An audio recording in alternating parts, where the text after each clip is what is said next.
Good மார்னிங்ப்பா. நம்ம 2 பயிற்சி கணக்கு கொடுத்துருந்தோம். அந்த 2 கணக்குக்கான ஆன்சர் பார்த்துருவோம். ஃபர்ஸ்ட் சம் வந்து 7:20 என்ற நேரத்தில் பெரிய முழுக்கும் சிறிய முழுக்கும் இடையே உள்ள கோணம் என்னன்னு பார்க்குறோம். ஸோ 7:20 நம்ம வந்து சும்மா ட்ரா பண்ணி பார்க்குறோம்.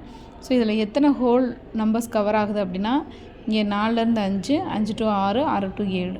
ஸோ இதில் பார்த்திங்கன்னா நம்ம டைப் 1லே தான் இருக்குது இல்லைங்களா. அப்போ என்ன பண்ணணும், டேரெக்டாக அப்படியே ஆட் பண்ணிவிட்டு அப்புறம் எவ்வளோ மினிட்ஸ் கொடுத்துருக்காங்களோ 7:20 அப்போ அத்தனை நிமிஷத்தை என்ன பண்ணணும், அரையால் பெருக்கணும்.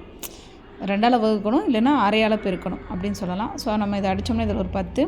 இப்போ இதில் 3 பார்ட்ஸ் ஃபுல்லாக கவர் ஆகுது. அப்போ இதில் ஒரு 30, இதில் ஒரு 30, இதில் ஒரு 30, 90 ப்ளஸ் இதில் வந்து 20 × 1/2 அடித்தோம் அப்படின்னா 10. ஸோ மொத்தம் இதோட டிகிரி வந்து பார்த்தோன்னா 100 டிகிரி. அடுத்து இதே மாடல் தான் இன்னொரு சமம். அது வந்து 5:15 கொடுத்துருந்தோம். 5:15 பார்த்தீங்க அப்படின்னா இந்த 6க்கும் 5க்கும் இடையில சின்ன முள் நிற்கும், பெரிய முள் வந்து 3 கிட்ட டேரெக்டாக நிற்கும். ஸோ இப்போ இதில் எத்தனை ஃபுல்லாக கவர் ஆகுது அப்படின்னு பார்த்தோம்னா, இந்த 3 to 4 கவர் ஆகுது, 4 to 5 கவர் ஆகுது, 5 to 6 கவர் ஆகலை. ஏன்னா இதுக்கு இடையில தான் இந்த முள் நிற்கிது. ஸோ இதுவும் பெரிய முள் தான் ஸ்டார்டிங்கில் வருது. ஸோ அதனால் நம்ம என்ன தான் பண்ணணும், ஃபஸ்ட் மெத்தட் தான். ஸோ ஃபஸ்ட் மெத்தடில் இந்த 30 ஆட் பண்ணிவிட்டு ப்ளஸ் எத்தனை மினிட்ஸ் கொடுத்துருக்காங்களோ அதை வந்து 2ஆல் வகுக்கணும்.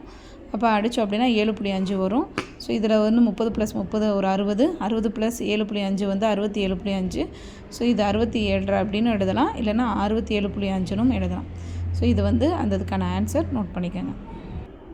அடுத்து நம்ம பார்க்க போகிறது என்னென்னா, இது வந்து நம்ம குரூப்பில் வந்துட்டு ஒருத்தர் கேட்ட கொஷினுக்காக நம்ம ஆன்சர் ட்ரை பண்ணுறோம். ஸோ அந்த ஆன்சரை இதில் நான் போட்டுறேன். ஓடும் நதியில் ஒரு படகு திசைக்கேற்றவாறு 45 km/h என்ற வேகத்தில் பயணம் செய்கிறது. அது எதிர் திசையில் 35 km/மணி வேகத்தில் பயணம் செய்தால் நீரோட்டத்தின் வேகம் என்ன? இப்போ நம்ம ஒரு இதை அஸ்யூம் பண்ணிக்கோங்க. இப்போ கடல் இல்லை ஒரு கடல் வந்து ஒரு படகு போயிட்டுருக்கு, இல்லை ஒரு ஆறில் வந்து படகு போயிட்டுருக்கு அப்படின்னு பார்த்தோன்னா, இப்போ இந்த தண்ணியோடது அப்படின்னு பார்த்தோம்னா, இப்போ நார்மலாக இருக்கிறது அது காரோட வேகம் அப்படிங்கிற மாதிரி படகோட வேகம் இருக்காது. ஏன்னா கார் வந்து நிலத்தில் போகும், ரோடுங்கிறது அசையாத பொருள், அதுக்கு ஒரு வேகம் கிடையாது. ஆனால் கப்பலுக்கு அப்படி கிடையாது. கப்பல் மூவ் ஆகும்போது தண்ணியும் போகும், தண்ணிக்குன்னு ஒரு வேகம் இருக்குது, கப்பலுக்குன்னு ஒரு வேகம் இருக்குது. ஸோ அப்போ நீரோட்டத்தின் திசையில் போகும்போது பொதுவாக எந்த ஒரு பொருளும் அதோட வேகம் வந்து அதிகரிக்கும். அது எதிர் திசையில் வரும்பொழுது அந்த பொருளோட வேகம் வந்து குறைஞ்சிரும். ஸோ இப்போ இவங்க கொடுத்துருக்க கொஷினில் இந்த நீரோட்டத்தின் திசை அப்படின்னு கொடுத்துருக்காங்க இல்லையா, அந்த வேகம் எதையும் சொல்லுது அப்படின்னா, நீர் ப்ளஸ் கப்பல் இந்த ரெண்டோட வேகத்தையுமே சொல்லுது. ஓகேவா, நீரோட வேகமும் ப்ளஸ் கப்பலோட வேகம் சேர்ந்து தான் நீரோட்டத்தின் திசையை சொல்லுது. ஸோ இதை நம்ம வந்து எக்ஸ்ன்னு எடுத்துக்கிடுவோம். அதே மாதிரி நீரோட்டத்தின் எதிர் திசைன்னு எடுத்துக்கிட்டோம் அப்படின்னா அது 35 km/hன்னு கொடுத்துருக்காங்க.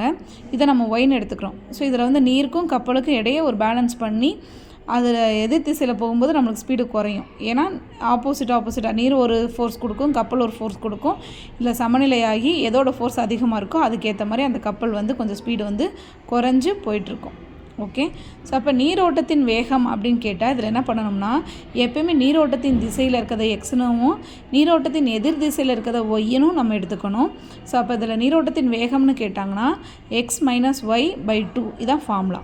ஸோ அதே மாதிரி படகோட வேகம் அல்லது கப்பலோட வேகம்னு கேட்டால் இந்த 2 வேகத்தையும் கூட்டி 2ஆல் வகுக்கணும். ஓகேங்களா.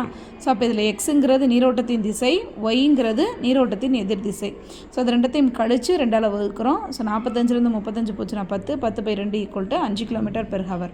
இதே படகின் திசைன்னு கேட்டிருந்தாங்கன்னா x + y/2 ரெண்டத்தையும் கூட்டி 2ஆல் வகுக்கணும். இப்போ 45 + 35 ஒரு 80/2ங்கிறப்ப 40 km/h.